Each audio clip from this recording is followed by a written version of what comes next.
of strength and wisdom, teaches them the skills that help them to do that, helps them look at their background. As I'm sure you remember, in Houses of Healing, there's a chapter called The Long and Winding Road from Childhood to Prison. You know, how do we come into the world, these amazing little beings, and end up in prison? What happened along the way that, in a sense, we got sidetracked into a direction that really was not a reflection of who we are at our core, that's that center of ourselves that can make good and wise choices. And the book helps people to learn how to deal more effectively with their anger and their sadness and their grief, and to learn to forgive, because that, as you were pointing out before, is one of the key techniques that and choices that we need to make in order to be happy and peaceful and effective people in the world. If we're holding on to resentment all the time, we can't live in a peaceful way. We're really imprisoned by our own thinking. So forgiveness helps, again, liberate us from our own thoughts so that we can align with that part of ourselves that is can kind of roll with the punches more and not get so caught up in the anger and resentment that are very human responses. It's not about not getting angry and resentful. It's about not staying angry and resentful. How can we step back and not get lost in those and imprisoned in those feelings? So Houses of Healing, it's called an emotional literacy curriculum, emotional awareness. It's really about the kind of emotional awareness that every human being needs, inside or outside of prison, doesn't matter, in order to live a more peaceful and effective life, and in order to have decent relationships. You know, we can't be lost in our anger and our low self-esteem and have healthy relationships. It just can't happen when we're lost, and we're in our own prison, and we need to step out. Again, we're our own jailer. We need to step out of that to begin to know the best in ourselves, so we can bring that, because that goodness and that power is within everyone. And sometimes people are starkly disconnected from it because of mental illness, because of childhood trauma. That's again a big piece of Houses of Healing. You know, that to look at some of the trauma and begin to heal some of that trauma that may have propelled you in the direction of not feeling good about who you are as a human being, and going to drugs or alcohol to numb out the feelings that was so painful, and you didn't have the support system that you needed, so you made a choice to numb it out, which is a completely reasonable choice at a certain point for certain people. But now with the increasing awareness that you have, there are other choices that we can make, and then we can have decent relationships, have marriages that work, be a good parent, be at peace with ourselves, so that we can go through life not only feeling more peaceful and more empowered, but show up in a way for other people that is really, I think, the ultimate satisfaction for ourselves, when we can make a positive difference for the people around us. I don't think there's anything like that can help us to feel enthusiastic about life and feel good about our life. You know, have a good, as we say in the Power Source program, have a good life in the middle.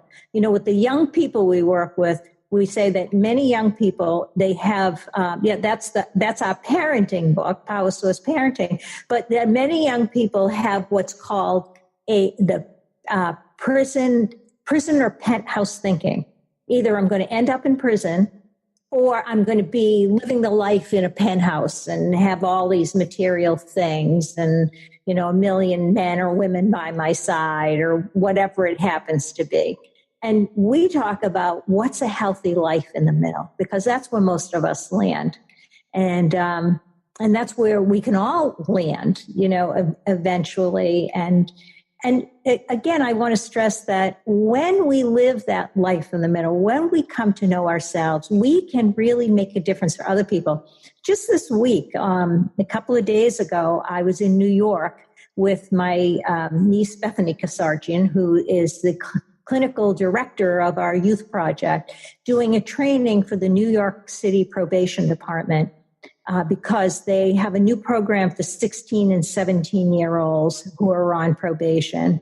And it was so wonderful to do this training because it was a small training. There were about 21 people present, but at least half of them were people who were formerly incarcerated that now work for the New York City Probation Department.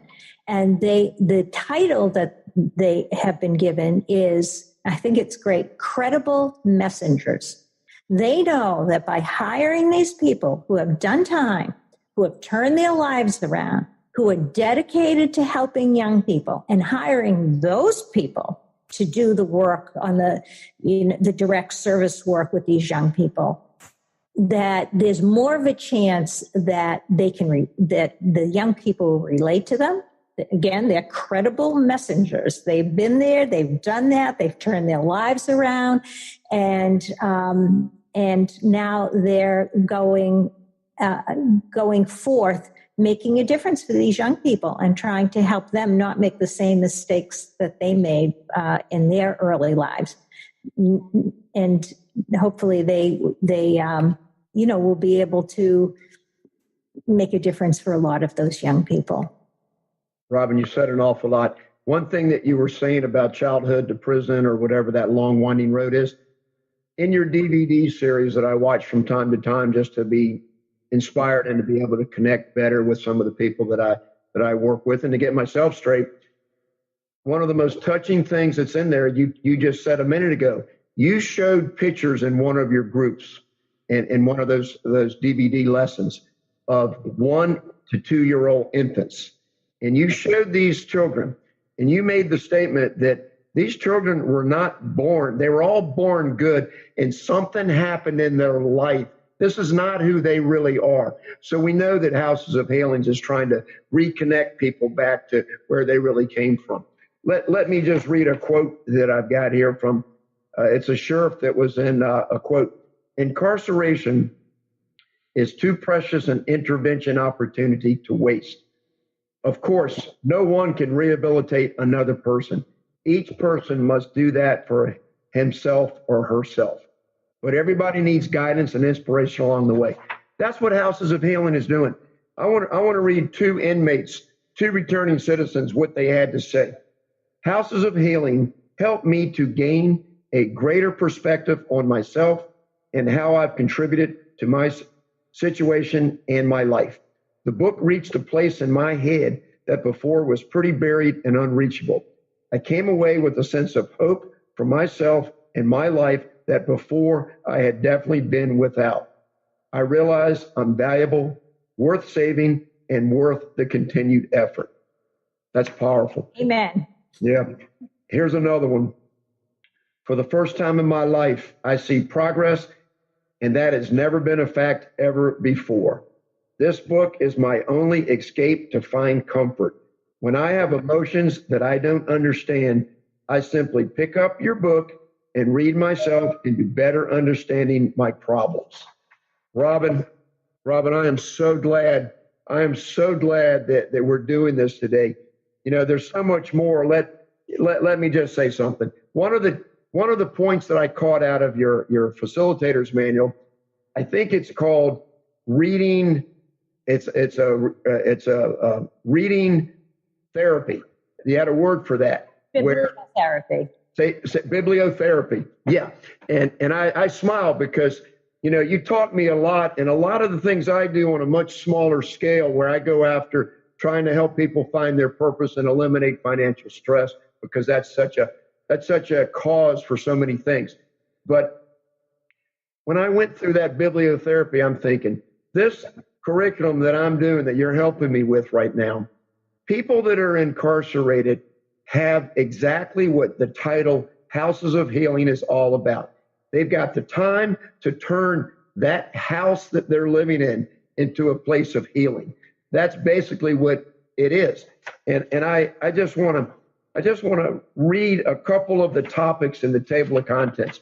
I'm trying to encourage everybody that we're talking to. We're here today so that you can hear Robin, who put this all together, that's dedicated her life to this, to have you go to the library, pick up the book, contact me, rightthink.org, and I'll get you a copy. We'll find a way to get you a copy. I mean, Robin has donated books to me to take with me. She gives thousands of books right now, but find the time, make a friend in a book. That's one of my things I always say, Robin, is you have to change some of your associations, make new positive friends, and the best ones that you might ever find are in books. They might be people that are long deceased, but they won't argue back with you. But if you can get a book where there's a lot of wisdom and a lot of truth that you need, take your time while you're in prison, while you're incarcerated, to educate yourself, to learn new things.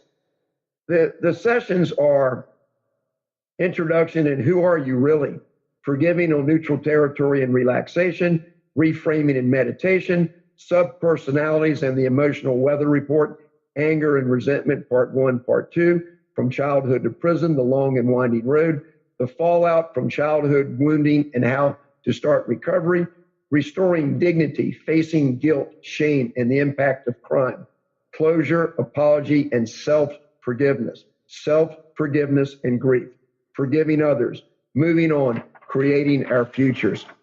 I don't know of anything that anybody can do when they've got the time to rebuild their lives than to go into the Houses of Healing program. Robin, in the initial interview that we did, there's a couple things that you said, and these are like our final thoughts. We maybe just a couple minutes, we'll wrap this up. You've covered most of this already, but one that I just love that you've always said to me when you see me tired and burnt out and a little overworked sometimes and where I get, you always say, Steve, be gentle with yourself. So I just can't thank you enough for that wisdom that you give me. Robin, you've got one thing that I'd like you to cover for just a moment or two. There's core self, the true self, and subpersonalities. And one of the things in communication that I think is just so important is that when people have, why don't you explain it instead of me just for a couple seconds here? Well, usually I explain it. It takes me a little while to I don't have just a sentence, but basically what the fundamental of the program is saying is that within every person is that core self or true self or essential self, that everyone has that core. It's the analogy I sometimes use is the self is like a light, and the personality is like a lampshade. And when we look, sometimes all we see is the lampshade in people, and we don't see the light, or we might only see the lampshade in ourselves because that's all we've ever known. So we all have this fundamental goodness and decency and power and strength. And again, I could sit here and say that for the next 90 hours, but we all have to find our way to that part of ourselves in more and more moments of our day. I mean, we might think, okay, I feel peaceful right at the moment, and then I'm lost in my anger 2 minutes later. So the work of emotional awareness and emotional healing and growth and being successful in life and being successful in relationships is, again, aligning with that part of ourselves through prayer, meditation, being in nature, being with people who inspire us, reading inspiring books. Again, many paths up the same mountain, that we really need to be walking a path on a daily basis that keeps reminding us, because if a person has a prison sentence, they've been reminded plenty of how that all they are is whatever judgment somebody lays on them. And through meditation,